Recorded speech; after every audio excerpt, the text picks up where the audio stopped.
I'd like to welcome you once again, and today's topic is what's wrong with my tree. Now, we can go over what's wrong with my shrub, or what's wrong with my lawn is a lot of other things, so we're pretty much going to be concentrating on trees and shrubs, but most of the time it's the trees that people come in and they say, you know, something really is going bad. We'll start off with the lady today who came in, and she had a cherry tree, and the cherry that she had, she brought in some pictures of it. It wasn't doing real well. They have a heavy soil. Okay, they live here in town, kind of a clayish type soil, and then they went and they practiced xeriscape techniques in which they put out a whole lot of rock over the top of their soil, and to mitigate the water loss and everything like that. And unfortunately, unbeknownst to them, the rock, the cherry tree doesn't like being in heavy wet soils. So any of your stone fruit that you should have, cherries, peaches, plums, nectarines, that group, those are all stone fruits because they have a stone inside of them. They don't like, A, to be in heavy soils, B, they don't like to be in a lot of direct wind, and C, they like a little afternoon shade here in Nevada.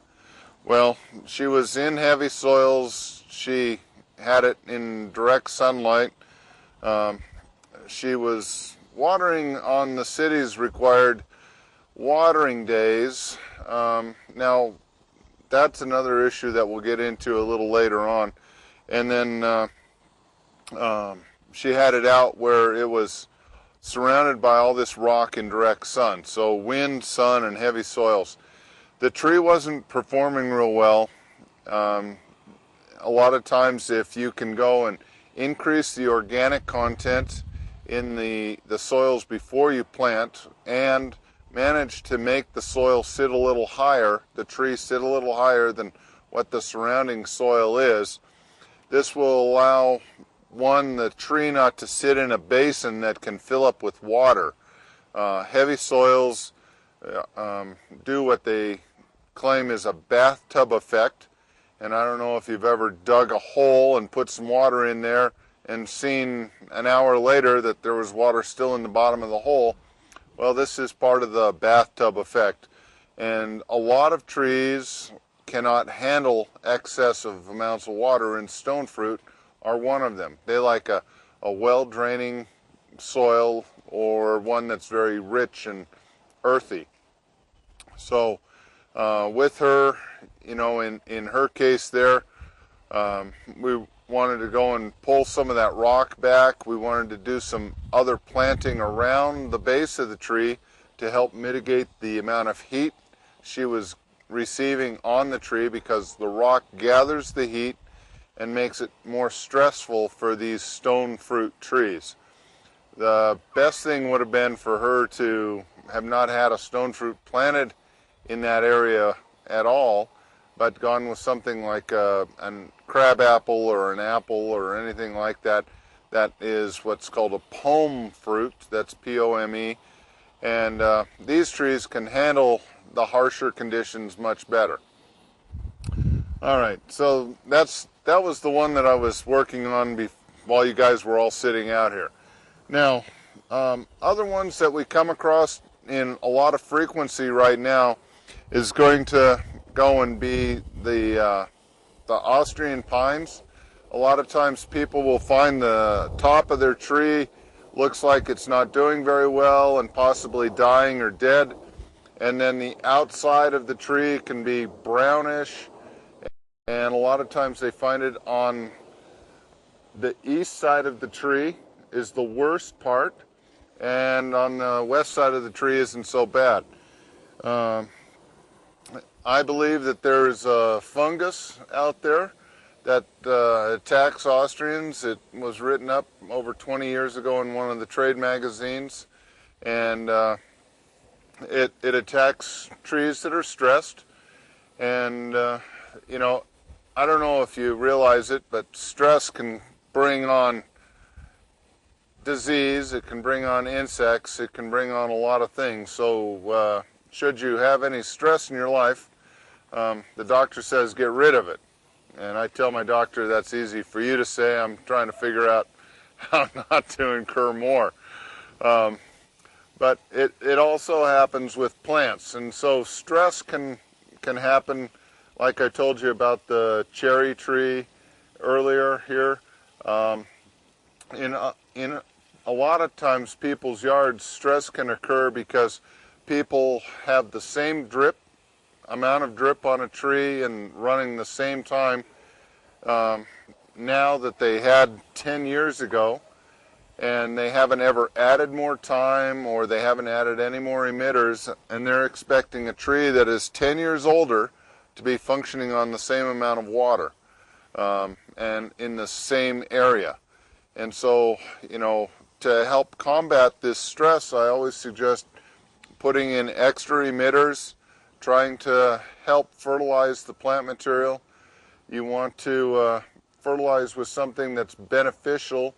If you're using a drip system, broadcasting fertilizer over the top of the ground or using a water-soluble spray like Miracle-Gro over the top of the ground does very little if you don't put water down on it on a regular basis. If you end up having a drip system and you want to fertilize, a lot of times I'll recommend either using the spikes, or I've got a liquid fertilizer you can pour into your filter system that can flow through and fertilize all your plants at one time. And that's always best. That will help reduce the amount of stress in your plants that way. So if you can go through and on most of your trees add one emitter every other year, 2 to 3 feet out from where the last one was, this will go and help expand the root system and reduce the amount of stress on the tree. So back to the Austrian pine, with the top dying there, what I have found is that if you go and you use a combination of fungicides, it always works better than a single fungicide time and time again. But we have a number of different ones, and with your Austrians, the fungus attacks when the new growth is coming out. That is this time of the year. The new growth is the soft green growth that you see, and it hasn't turned that dark green color yet. The needles are still soft and supple. You can touch them without getting poked. This is the best time to be spraying. Okay, it's also the best time if you need to do some pruning on your evergreens, you can do that. And should anybody have a question, we can talk about that later. But you spray now. Now, there are a number of fungicides out there. This one is called fruit tree, vegetable, and ornamental fungicide. This is going to be a contact spray, okay? And so for those of you that don't know the difference between a contact and a systemic type spray, a contact works on the outside and just kills what's on the outside. Whereas a systemic type spray, such as this Phyton 27, this gets absorbed into the plant and then it works from the inside out to kill the diseases.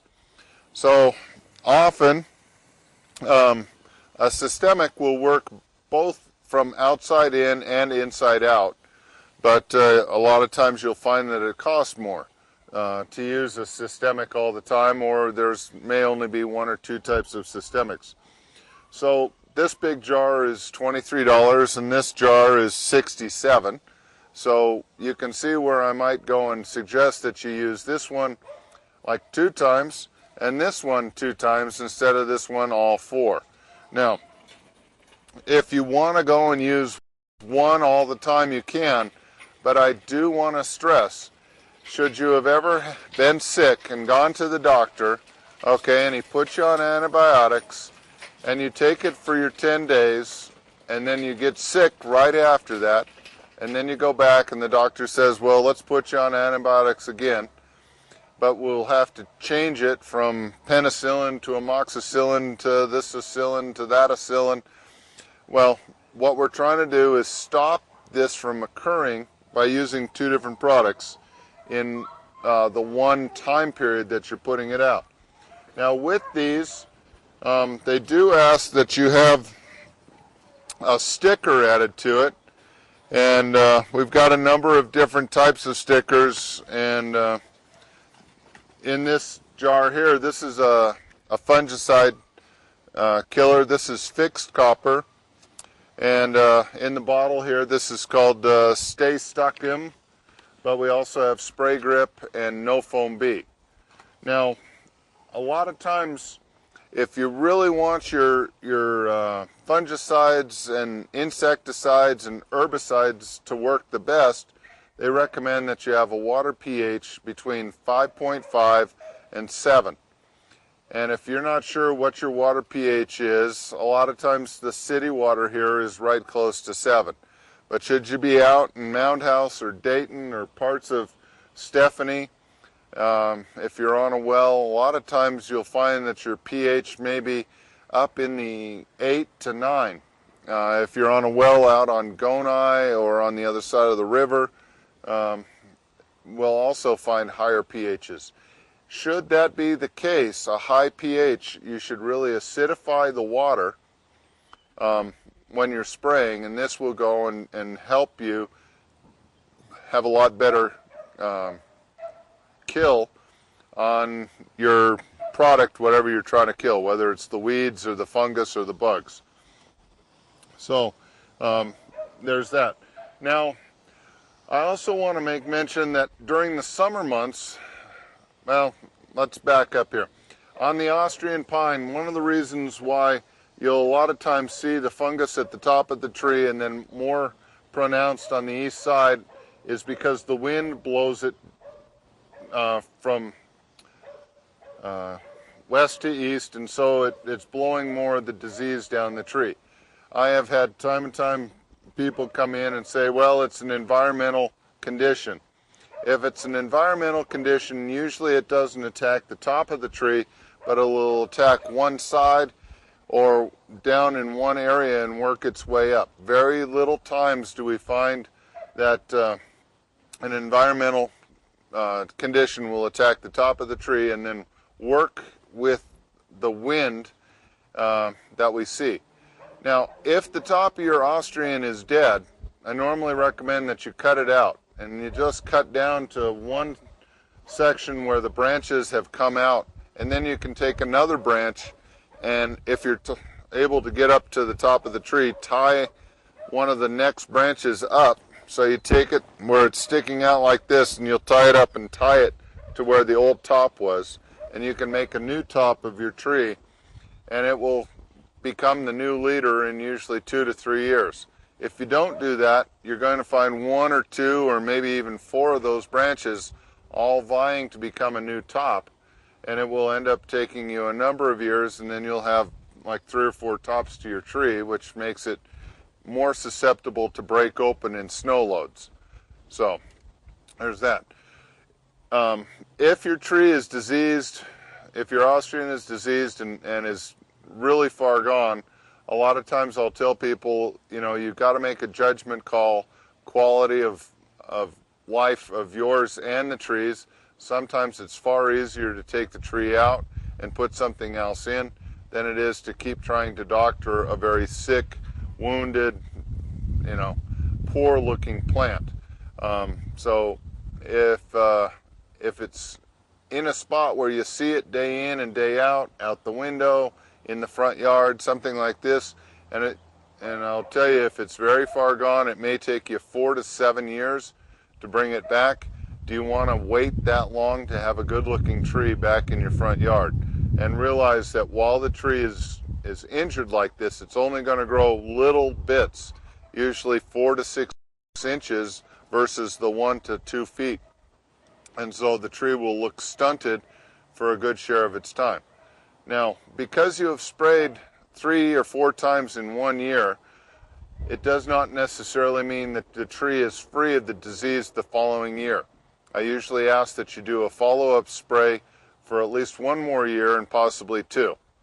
Okay, and again, because you should have some of this left over, all you have to do is spray the top of the tree where the disease is. You don't have to spray the whole thing. You just have to spray the top to get it there. Now, I was leading on to another disease that happens on evergreens that usually on spruce, and we had a huge influx of this years ago, and it was a disease that is commonly known as pink needle. And on spruce, a lot of times the needles will just turn brilliant pink, and then they dry up and fall off.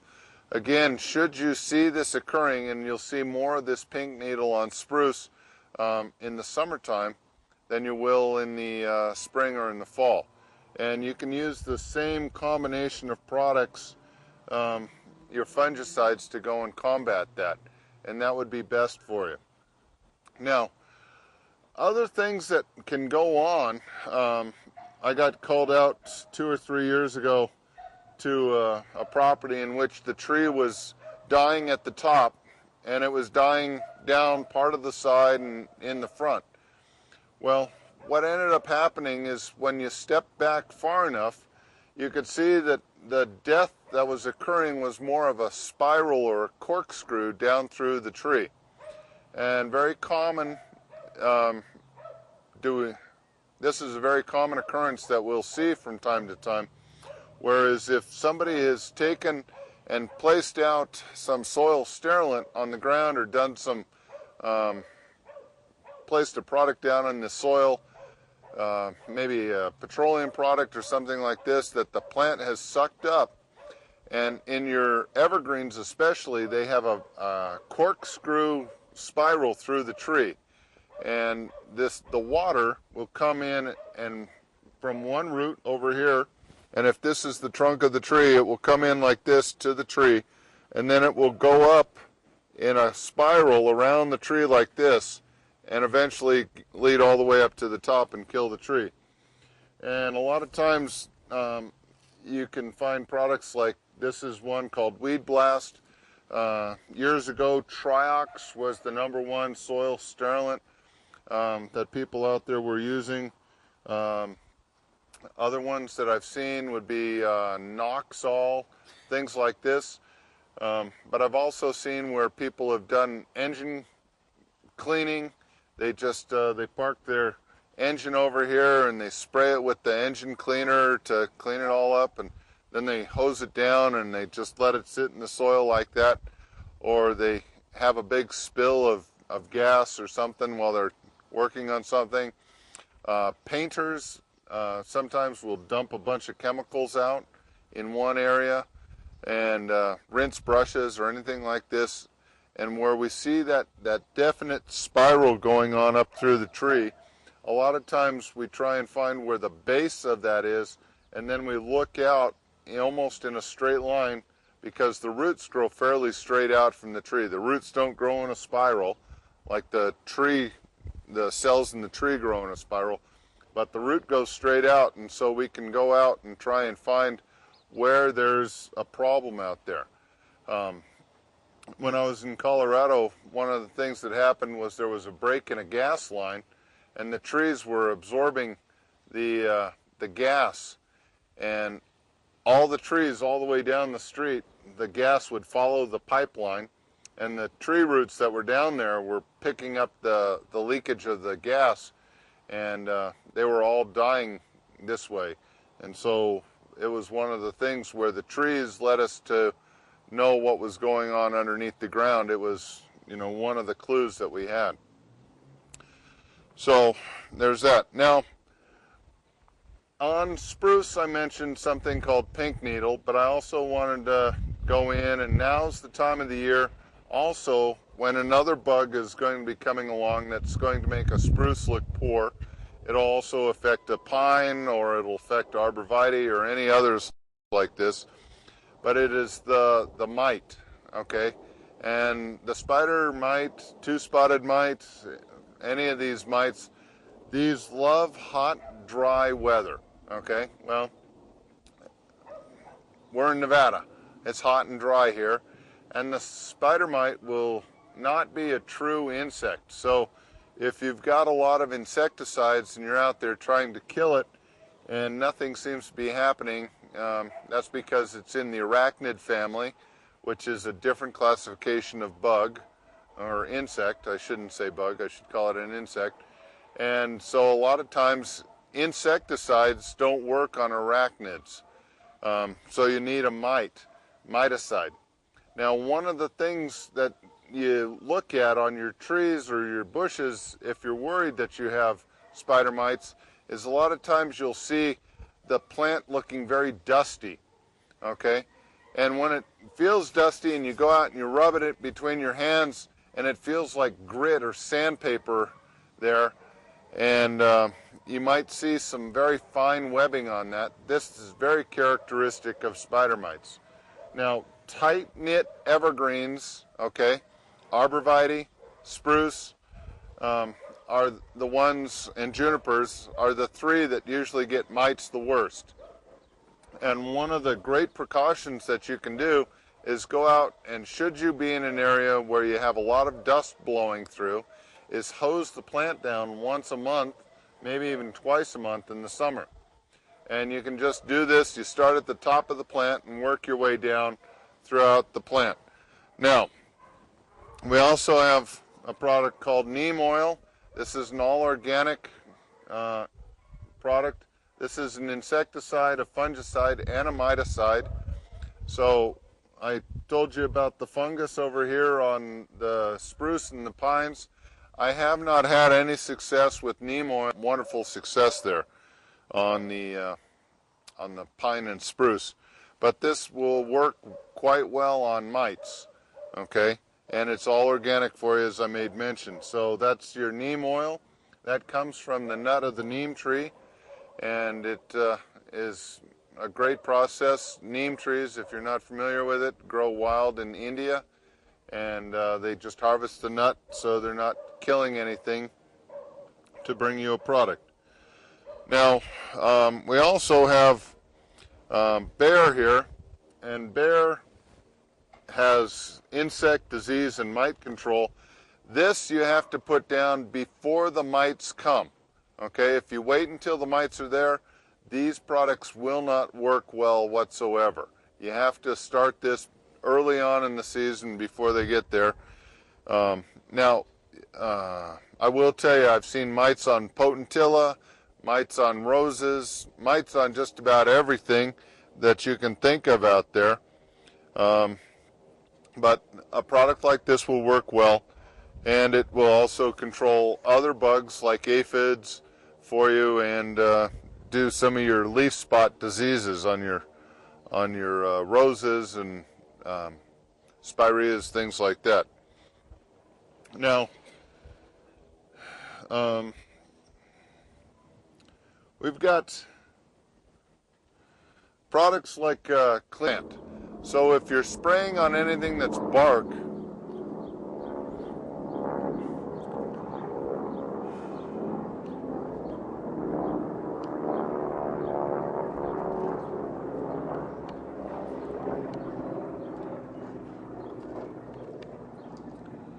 so if you're spraying Roundup on anything that's a barky type plant, you know, the root and the trunk and things like that, it won't get absorbed through that, so it won't cause any effect to the tree. It does not form a gas and hurt the tree later on in the day. So you can go and spray this all over the grass or the weeds that are growing down at the base of the trunk. One of the next biggest problems that we have is people going in where there's lawn right up to the base of the tree, and they keep weed eating the grass. Well, think about having a string come by and hit you in the same spot in your arm about 100 times in a second, okay? it's going to happen so fast it'll feel like one hit, but it's multitudes of injuries going on. A weed eater, when we aptly named it weed eateritis, will go and injure young bark very easily and even hurt old bark over time. So what a lot of times we have you do is we have you use Roundup, or cleanup here as it's called, and you spray and kill the grass around your tree only about 2 inches out, so it looks like the grass grows all the way up to the trunk, but you don't have to hit the trunk of the tree with your weed eater or anything like that, because if you cause damage down at the base there, that definitely has a big effect higher up. Now, how a tree is, or all plants are put together, is that you've got an inner type wood, okay, and well,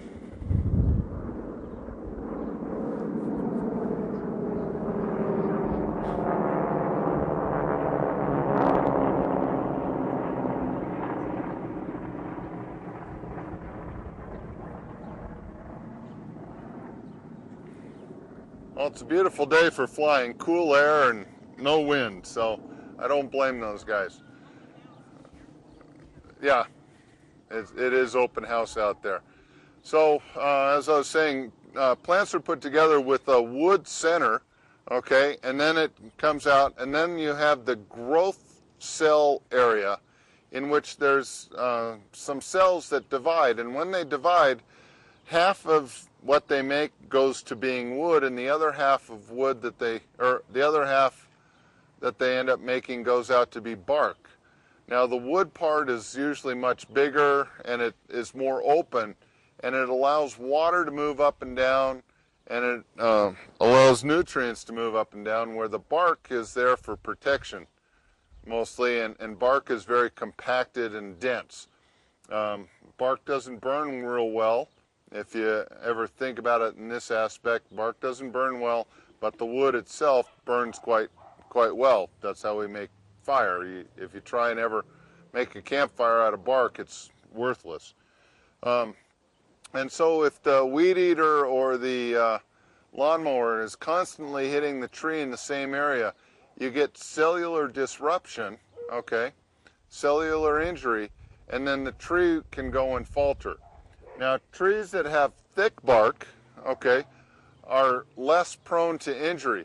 Now, trees that have thin bark, a lot of your stone fruits, your mountain ash, a lot of your ash, your birch, your red maples, a lot of these trees have very thin bark, and so they don't take injury real well.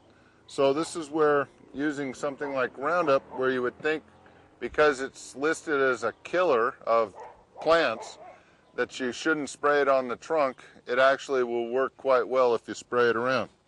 Now the other side is the weed killer. Okay, this kills broadleaf weeds. Now this gets absorbed through the leaves and the stems if it's a soft stem. But one of the things about this is that it will also go and make a gas. Now, you can spray your Weed B Gon around the trunk of your trees. You can spray it on the bark of the tree as long as it's a thick bark. But if you have any sprouts coming up, basal sprouts or sprouts anyplace else in the yard, if you've got an aspen that's throwing up babies over here and over there, or you've got a purple roblonia that will stop that from those suckers from growing, where these guys are killers. Now, the thing about the weed killer here is that this can go and become a gas. And oftentimes I have people bringing in plants where the leaves are all twisted or distorted, and they say, do I have aphids? Well, aphids go and cause the leaves to curl up kind of like a claw. The aphids get the leaves to roll in a very even fashion for the most part, where a weed killer, if it is sprayed on a plant or is absorbed in the gas form, will go and cause the plant to twist and elongate. And so a lot of times we'll see this happening on plants, especially if it's in this time frame of the season when all this new soft growth is going. if we were to go out and spray this when the temperature is above 85 degrees while you're spraying, it will immediately go to a gas and float up, and it can get your plants, your neighbor's plants, the neighbor's plants next to that neighbor, and it drifts across going through. And so you have to watch what you're doing. Now, I've seen some yard services go through and do weed killing spraying, and they do it in the middle of the summer, and they do it on a hot day, and I don't know how they manage to get away without having it vaporize, but some of them do, some of them don't. Now, the directions call for you not to use it when the temperature is going to exceed 85 degrees. In Nevada, a lot of times, because it's so dry here, you can spray it on in the morning even if the temperature is going to be 90 degrees, and it'll dry before the temperature gets to the 85 degree mark. Once it's dry, it won't make the gas. It has to be in the liquid form to become a gas, okay?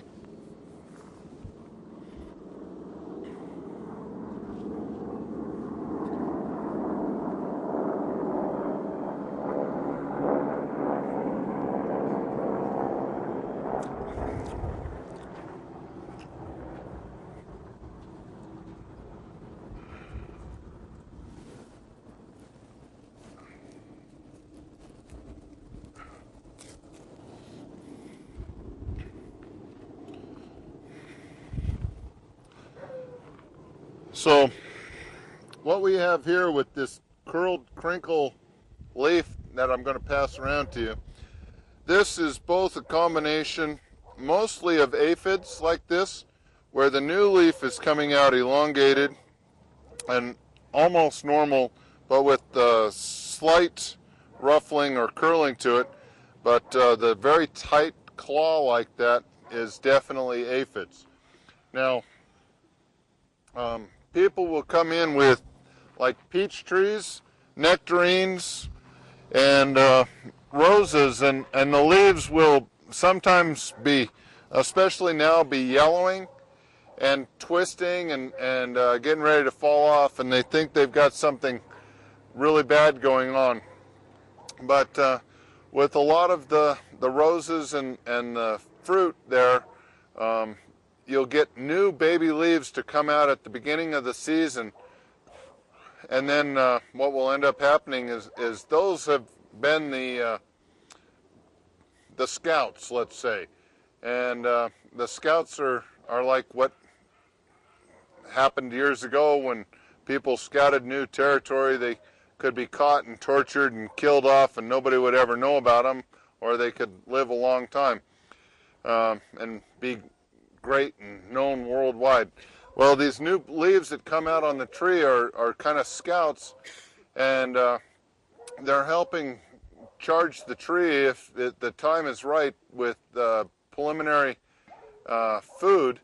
Well, if the weather goes bad, they get frozen off, and then the tree knows to send out the next big group of leaves. But the scouts can go and help the tree get started in the season if the weather is nice. And this time of the year, usually in May, those scout leaves are turning yellow and falling off, and it's all on the main trunk or the branches, the wood part of the plant. It's never the tips, okay? It's always right on the branch. So if you go home and you look and your plant has yellow on the inside of it, that's very common, and those are the scout leaves. Where the outer branches, if they're all green and look good, that's a healthy condition and there's nothing to worry about. Those leaves, those scout leaves, will fall off in the next 2 weeks or so, and the plant will look healthy. All right. Next, we've got another problem that happens here, and that is where we end up with borers in our trees. And if you're not familiar with borers, it's a worm type insect. It's the larvae of a beetle, and the beetle will go and lay her egg in the trunk of the tree, and then the egg will hatch and make a worm, and the worm chews its way through the tree. through the inside underneath the bark. Now the borer, there's a number of different types. There's a flathead borer, a roundhead borer, and the latest one to hit the area was the bronze birch borer. And right now we're watching out for one that hit back east called the emerald ash borer. But the bronze birch borer came through and attacked a lot of our birch trees. A lot of times people think it's a disease where it's actually an insect, but we're able to offer it by Greenlight or by another company, cheaper again to you. But imidacloprid there, you pour on the ground in an area where you're going to regularly be adding water. And if the tree or shrub is nearby and the root system is going out to that area, it will absorb this material and suck it up through the entire tree and kill the bug on the way. Now, we can go and put the tree and shrub here on the ash tree, and it will kill the aphids, okay, for a whole year. We can put this on elm trees, and we can kill the beetle that usually happens in July, and we can get rid of that, so you end up having a green tree for the entire season rather than it turning brown. You can put it on your pine trees and spruce trees and junipers to prevent borers. And a lot of times people will say, you know, the tree looked good, and then all of a sudden it just died. Well, borers can cause that if you're not paying close enough attention. But usually with a borer, you can see or hear a couple of things. On pines, a lot of times borers will go and cause a big pitch sack to form. And this pitch sack comes out, and it's usually kind of a white coloring with yellow markings, and it's got sawdust in it, and it's gloopy, okay? It looks like honey butter, and somebody took it and stuck it right on the tree. Well, this definitely is an indication that you have a borer in your tree. And the tree is making this pitch, and it's nature's way of trying to push the borer out. And sometimes it works. A lot of times here, we don't have enough water in our ground to make enough pitch to push it out. So the imidacloprid does a great job at getting those borers also in that form. Now, on spruce, I've gone out to homes, and you can stand there for a while, and you'll listen, and you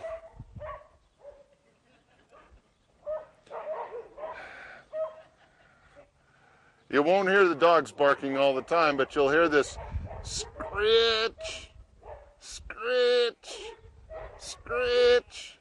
And this is the borer inside the tree eating the wood, okay? And you can sometimes hear that. If you're out there and you hear this noise and you're like, what is that sound? Now, years ago, we had all the trees being harvested off from Tahoe and brought down because of the bark beetle infestation was killing them all off. People were getting all this firewood for cheap or free or, you know, whatever, and it was coming down. And unfortunately, they brought down with them a whole lot of bark beetle. Okay, well, the beetle could live in the dead wood for up to 2 years, and then they would fly out and find other food source right away. And it could be this tree or that tree. But I've seen borers in apples, I've seen borers in stone fruit, I've seen borers in, you know, a lot of different things. But for the most part, I usually see borers causing the greatest amount of problem when it comes in on a firewood, either in the juniper, the spruce, or the pine tree. Now the spruce, a lot of times you won't see a whole lot of pitch mass, but from time to time you will. Now, borers also like to attack aspens, and so if you've got aspens, normally I have you go out and check for them. Borers on aspens will usually attack down low in the tree. where borers on pines a lot of times will tack further on up, and a lot of times right around where the branches come out of the tree. And so you can go and look in these specific areas to try and find it. I went out to my friend's house one time. There was a big pile of sawdust just sitting at the base of his aspens. And I said, "Steve, you've got borers." And he said, "Well, how do you know?" Well, all this sawdust was being kicked out by the bugs out their holes, and you could see it. But the tree still looked good, and it hadn't, died. We put the insecticide on, and we managed to save the trees for a while, and then we sold the house, and I can't tell you what happened afterwards. But there are times when you can save a tree from borer damage, but if the borer damage is really severe, then you can't, okay? It just is very hard. It makes very weak wood on the inside, and just causes a lot of problems. Now, if you're wondering what borer damage looks like, there used to be some wood called Pecky cedar, and it had all these holes in it. Some people are shaking their heads. Well, it kind of looked like that, where there was, you can get the branch. And I had a sample that I was going to bring out and show you, but I think somebody picked it up and cleaned house the other day and threw it away. But with borers also will then come generally woodpeckers, because woodpeckers look for borers for food. Now, a borer will not go and make straight lines, and people oftentimes will bring in pictures and you'll get 2 or 3 or 5 lines all the way across, all the way around the tree, almost in a perfect circle. These are made from woodpeckers. Now, it's not the woody woodpecker that we all know and love, but generally it's from a smaller woodpecker or a sapsucker, and they'll just sit on the tree and poke these holes, and you'll never notice. You'll never see them, never hear them, but you'll go out and you'll see all these lines around. The lines in the bark are an indication that the bird was looking for something. Now, part of me says the bird knows that there's something there, so treat. The other part of me says the bird's brain is about that big, and it gets rattled around while it's beating these holes all the time. So he may think that there's something there, and there may not be. So I don't want you to freak out and think that there's borers there for sure, but there's an indication that there could be. And so it's something where I want you to be aware of it. And it's a cute little tufted bird, and it hangs on, and you don't hear it rat-a-tat-tat. It's got a very gentle beak, and it just tick, tick, tick, tick. And you'll not notice it unless you go out and really look for it. Now, the sapsucker normally won't cause huge problems, but it can cause problems, causing stress, which will eventually lead to the increase of insects in the tree.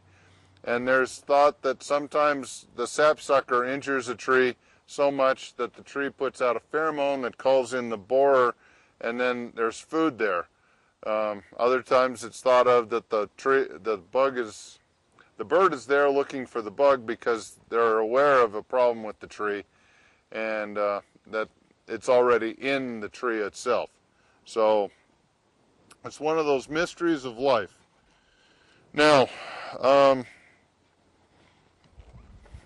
other things that can go on with some of our plants and trees is that a lot of times we'll see leaves that are chewed, okay? And there's a number of insects out there that will chew on leaves. Now, right now, a lot of people have lilacs, and they're going to see almost a perfect circle cut out of the edge of their lilac. When you have that perfect circle cut out, that is caused by the leafcutter bee. Now, the leafcutter bee is a bee that the farmers use to pollinate their crops for alfalfa and things like that. And it's a very beneficial insect because it helps pollinate. Where, right now we're having these colony collapses, and we've had mite infestations in them and things like that. we can really use all the bees we can keep. And so if you see a perfect circle cut out, normally I don't have you treat. But other times you see a jagged edge cut across. Jagged edges are caused by other chewing insects, and it can be anything from caterpillars to weevils to earwigs, things like this. And so a lot of times if you go out and you look and you see the leaves are chewed on the outside edge, look around through the day, and if you see anything on the insect list there, then you can capture it and bring it in, and we can tell you if it's a good bug or bad bug. Now, a lot of times think, but only 3% of all the bugs that are out there are bugs that are called nuisance or problem bugs. And the other 97% of all the bugs out there are just making a living, living a life, not causing any problems, being beneficial to us, okay? And so there's no real reason to go and because you find one bug, think that that's the guy that's causing the problem. If you find 2 or 3, there's a good chance that it could be. But one of the things that we now find is this time of the year is a small little black kind of a caterpillar looking thing with usually 4 to 6 orange dots down from its shoulder blades down towards its tail. And this is a juvenile ladybug. And these guys are very hungry and they go out and they eat aphids. Well, people are seeing a black bug on their plant and they're not seeing the aphid, which is curled up in the leaves here. And so they go and they start picking all the black bugs off and killing them. And they don't know that they're a good bug and they're trying to help the aphid population. So if you can catch some of the bugs and bring it in, that's always helpful. Or go to the internet, you know, and look online. You can type in, you know, pictures of insects and put down what you think it is and scroll through. We've got 4 or 5 books here on different bugs. But there are the worms, the caterpillars usually eat leaves. The weevils usually come out and eat at night. So if your leaves look ragged and chewed along the edge, that could be a night-feeding insect which lives during the day in the ground and then crawls up the stems and eats the leaves at night. So products like this Bear Complete here, you can spray this on the ground and on the plant, and it will get the bug coming or going. But you normally don't want to just go and spray it if you've got a lot of other insects on there that are beneficial for you. If you're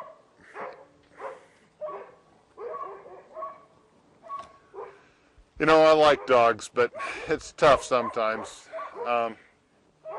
So you want to watch the bug issue. Now, other times people bring in leaves, and the leaves have a bunch of holes in them, okay? Holes are not usually caused by insects. Holes are caused by blowing wind or dust, okay? And so a lot of times people will say, you know, I've got something wrong with my tree. The big problem that they have is, one, they live in Nevada where it's hot, dry, dusty, and windy. Okay, that's one of the biggest things that will cause holes in leaves or tatters in leaves. And, you know, I talk about tatter here, and it's frayed, and there's parts of the leaf just barely hanging on with, you know, a little bit. A bug won't do that. A bug will eat everything up. It won't leave a little bit hanging out, a big section hanging out. That's the wind damage. So the best things to do for wind damage is to try and grow the tree bigger, okay, faster. So we try and have you fertilize more, because the tree will protect itself the older it gets, and it will stop this wind damage done to some great extent. You come out and you see these bigger trees that we have planted here in the nursery, and they all look fine at the end of the season. But I'll tell you, we take a small tree and we plant it in the same area okay? And it looks like, you know, it's been through war and come back again, and the leaves are all ripped up and everything like that. Same tree, just a different size. And that will be part of how it manages to protect itself.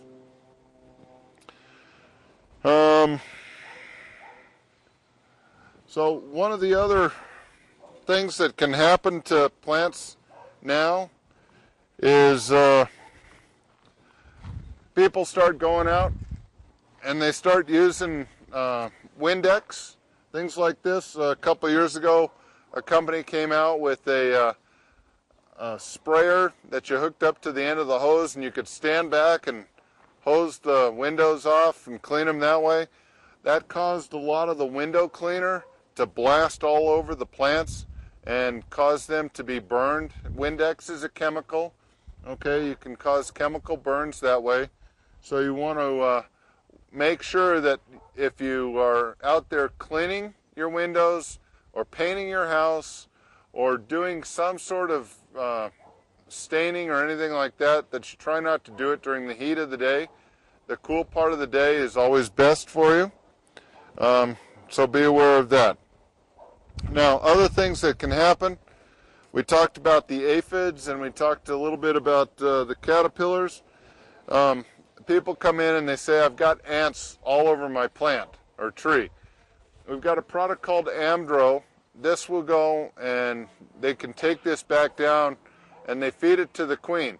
Now the ants will go and protect the aphids from the ladybugs because the ants eat the secretion that the aphids give off. And so if you can get rid of the ants, then the ladybugs can go in and do their job and eat the aphids up. So if you notice a bunch of ants going up and down your tree, the Amdro will work really well for you in that aspect. Now, that's for the most part it as far as chemicals go. Now I will want to show you, this is a bag of charcoal in here, and should you find that your ground has been poisoned by one of the things that I've made mention of, this is a special charcoal called activated charcoal that you can work in, and it absorbs the poison so that the plant doesn't suck it all up. So that's very handy to have. All right, the next phase that we go to is that I talked to you earlier about pH in the water. Well, pH will also be in the soil, and a lot of times people will come in and they'll say, you know, my tree looks real yellow, or it's just not doing real well. What can we go and do? Well, a lot of times you need more sulfur in the soil, and there's products like FST here, which is a iron sulfur combination, and this will help reduce the amount of yellowing in the plant itself and make it much greener. Now you may say, well, what does that do? How does that help with the health of my tree? The greener the tree, the more chlorophyll is able to go and produce food, so the tree is then less under stress and is able to grow faster. So under less stress means that the wind doesn't cause as much problems. Grow faster means that the wind doesn't cause as much problems. And then when it's healthy, usually it doesn't allow other insects to come in. So if you haven't done this, and if you ever notice white crusting anywhere on your soil, okay, whether it's where you watered before, or if you have house plants and you get this white material building up in the saucer and stuff like that, that's hard water. And this iron and sulfur combination, or if you want to in the winter time, late fall or winter, you can put down straight sulfur, but this will help. Now if you live in an area where you have a lot of pine trees, normally you don't have alkali because the pine trees counteract this. But if you are out in the valleys, I will tell you, you can use this. And this is a great product also for you to put on your lawn or your shrubs, put in your garden, vegetable garden, flower garden, doesn't matter. Okay. Other things that we'll see is that here's a product called No Wilt. People a lot of times will buy a tree here in the nursery or any place else, and they take it home and they stick it out. And like I told you about this lady who had the cherry tree in the sea of rock, the rock got very hot, didn't have any humidity around it, and the tree can wilt.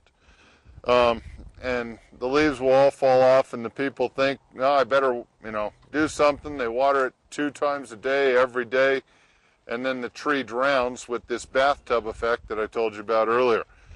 A lot of times, if you know that you have a hot, dry, exposed area, you can spray the No Wilt on the tree, and this helps lock moisture in for usually 2 to 4 weeks so that the tree or the plant gets more established a whole lot easier. And a very easy thing to do. Now, I mentioned the FST. On the picture here, it shows the yellow leaves, and then it turns somewhat yellow and green, and then it turns green. This is a liquid form, and this has chelated iron in it. This doesn't have much sulfur. One of the big problems that we'll find from time to time is that our ground is so alkali that it will lock up the iron that you're putting down in the soil, and the plant is unable to get it out. So by changing the pH with your sulfur, you release some of those iron molecules, and the plant will be able to turn green. If you want it to turn green, let's say you've got a party or you're going to sell your house in a week or two and you need it to hurry up, you can spray it with this, okay? And this usually starts making the change happen within 3 days. And you spray it on the leaves, and you can do it a couple of times and, turn the tree from yellow to green very quickly. Now, other things that we will find is that water doesn't penetrate through heavy soils very easily. I get people coming in here all the time, my water runs off, There's a product called Percolate, or I had another one called Pentrex, or some others, but this helps water penetrate into the soil better. The deeper you can go with your watering, the better the plant will do. Okay, so on your trees and shrubs, normally if you water like once a week, if you're on a drip system for 4 to 8 hours, that's really great. Or you can go and water twice a week for like 2 to 4 hours.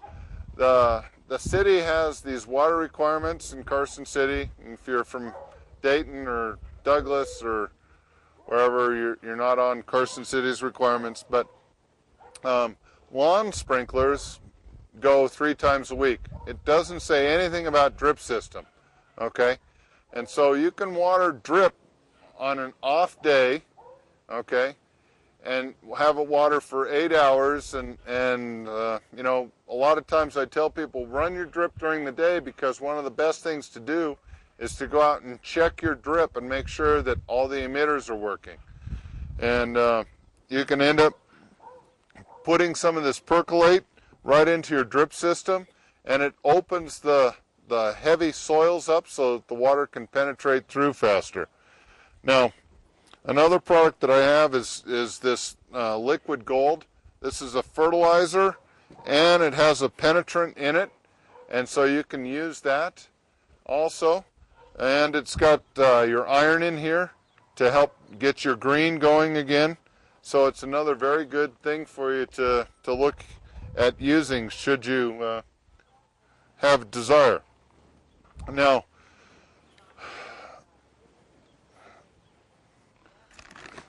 this is a bag of sulfate of ammonia, and while we're talking about fertilizer here, this is a product that normally I don't recommend anybody use this time of the year.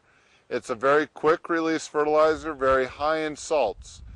Salts will cause burning on plant material, and if you spread this out, you've got to do a big watering over a large area to soak it into the soil. But if you concentrate it in one area and water it in, and the tree sucks it up very fast, it will cause burning. And burning on plants usually is indicative of the leaves crisping around the edges, or all becoming all crisp across the whole thing. And that's where you usually realize that you've got a salt burn. Now, if you end up using sulfate of ammonia, I usually recommend that you use it at the very beginning of the season, usually in March.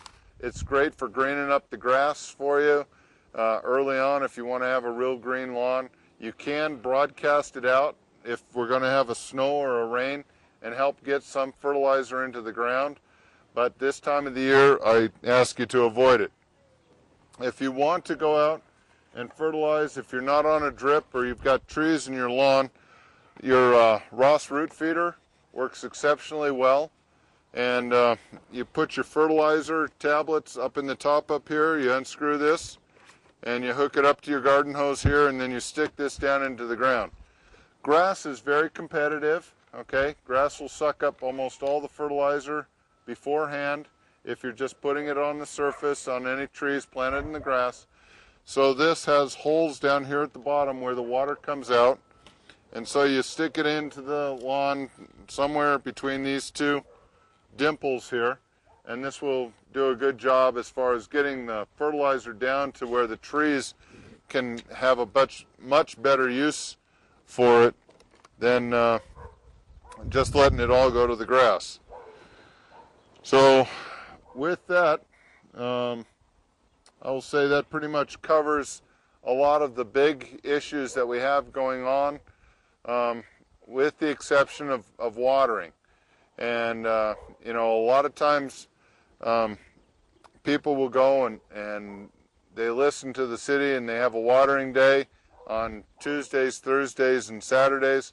Well, they'll go out and they'll water their tree or shrub or whatever Tuesday morning, Tuesday night, Thursday morning, Thursday night, Saturday morning, Saturday night. One of the big problems that we have here is not lack of water for most trees and shrubs, but overwatering, and people water too often for too little. And so I try and always recommend that you water heavy and for long periods of time. And always, if you're just planting a tree, make a small ring around the tree, because the water all has to go through that root ball. If you buy a small tree like this and make a big well like this, and you put water in it, the water is far more likely to run through the soft soil that you've just added everything into, rather than through the root ball where all the roots are. So if you want to dig a big hole, but make the ring small to begin with, and then after 6 to 8 weeks, enlarge it, and then after another 6 to 8 weeks, make it out really big like you wanted to begin originally. But this will allow the roots to really get out and go far, fast. Now the other thing is that wider holes are much better for plant material than deeper holes. And oftentimes people will come in and they'll look at a big tree and they'll think that they've got to dig a hole twice as deep because they hear dig a hole twice as big. Well, you don't have to go twice as deep. Most of our tree roots and plant roots, 80% of them are generally within the top 18 inches of the soil. So if you dig a hole much wider and only about as deep as the container is, that's much better. Planting a tree or a shrub higher than what the soil is a whole lot better for it than planting it deeper. You plant a tree or a shrub too deep, you're almost guaranteed to kill it within 3 to 5 years, if not sooner. But if you plant it higher, the roots will go out and be able to find their way through the soil, and the tree won't have issues later on. So you'll want to watch that. So with that, I can say that I'm pretty much done with my talk, and I can ask if there's any questions. That's where the green light here, tree and shrub, this was the Bayer tree and shrub. I still recommend it. It's one of the best products that I can find out on the market. On an annual basis. You can apply it anytime from November through, like May or June. Even those people with elm trees, I've seen them apply it in July and kills all the elm beetles, real quick in the season. But you have to go and put it down where you're going to water on a regular basis. So that's that. It's a fantastic product. Aspen are very prone to disease, insects, root infections, being that they shoot up new roots everywhere. So if you want them, I would tell you leave them all. And then you'll go and you'll find that by doing that, should some of them die off later on, that you'll be able to keep others. If you go through and you harvest out your aspen, and they're a naturally occurring grove type tree anyhow, so they're used to propagating that way and being in clumps like that. So you can go and keep them there, but just remember that when they get real dense, there's a greater chance of spreading disease from the leaf surface from one to another. So you want to watch that. Okay? And diseases, a lot of leaf diseases love to be spread by rain and warm temperatures. Well, if your foxtails are growing in your grass, there's no weed killer that will be able to really differentiate between foxtail weed and grass weed, but there is a pre-emergent that you can put down next year that can distinguish between the lawn grass and the foxtail seed. Now, if the foxtail is growing out in a bed, if it is gone to seed, if you see seed heads on it already, you cannot go and put anything down now that will sterilize the seed. You have to cut those seeds off, okay? Because by the time the chemical gets in there to do it, the seed's already mature. So you've got to really go through earlier on with foxtails and cheatgrass and really make sure you have it under control last month instead of waiting. So you can take a weed eater or a scythe or a weed whip or anything like that and just chop the seed heads off. They won't be mature so that they won't fall to the seed and grow from those seeds next year if you get them now. Usually when they're shiny and sticky, that's usually an aphid. You can have aphids, you can have scale, but mites are very dry and dusty. They don't produce a lot of sap. So when you see the shiny honeydew type material, that's something that we can have you spray an insecticide on easily. And it's always good to try and wash the plant and break up some of that material before you spray your insecticide. That will help you tremendously. The systemic will work great. It takes anywhere from 2 to 4 weeks before it becomes fully active, depending on the heat and your watering. Okay? So, but it will work on it, yes. Okay, on an incense cedar that seems to be losing branches, I would be either telling you that if it was very full and dense, that the tree was thinning itself because of stress, or else you may go and find that you've got a borer that could be causing some problems also. That, and the other thing would be possibly lack of water in November and December. So those are the issues that I have you look at. One of the main things that I didn't touch on is that a lot of times people will find a big section of bark dead and falling off on the southwest corner of their tree. And this is caused normally by lack of water during the winter months. And most often people say, well, it starts freezing here in sometime in October, so they turn their system off. But they don't realize how warm it is in parts of November or in December, and that the ground is quite dry. And Sierra Pacific Power has been very strong in promoting not watering in the wintertime. And so it's great for us nursery people, because then we get to sell more plants over and over again, because they want to try and conserve the water, and the nurserymen are telling you to water your plants in the wintertime. And so, you know, sometimes Sierra Pacific Power and the nurseries are at odds, so you've got to watch that. Okay, so oftentimes people are worried because they have plants that the outside of the plant looks perfectly healthy, but the inside of the plant looks like it's dead and dying. And whether it's a catalpa or a juniper or a spruce or anything like that, the amount of sun a plant gets is going to dictate how well the leaves are going to survive. If the inside is dead, that's a normal thing, okay? It's like us. The inside of us looks totally different than the outside. For Mary, Mary was saying that the top of her tree had failed to leaf out.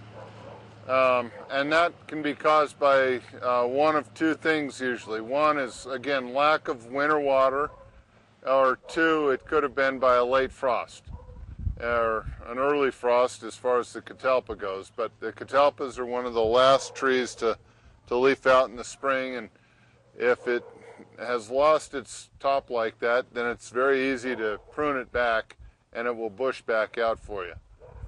The center will come and fill right back in. The sucker stopper seems to work well on controlling suckers on all plants that I've tried it on so far, whether it's crab apples or apples or Russian olives or silver maples or poplars. I have yet to try it on Russian sage. I ended up digging all my Russian sage out because I didn't want to mess with it any longer, so I didn't try it on that, but it should. Okay? All right. Well, thank you all.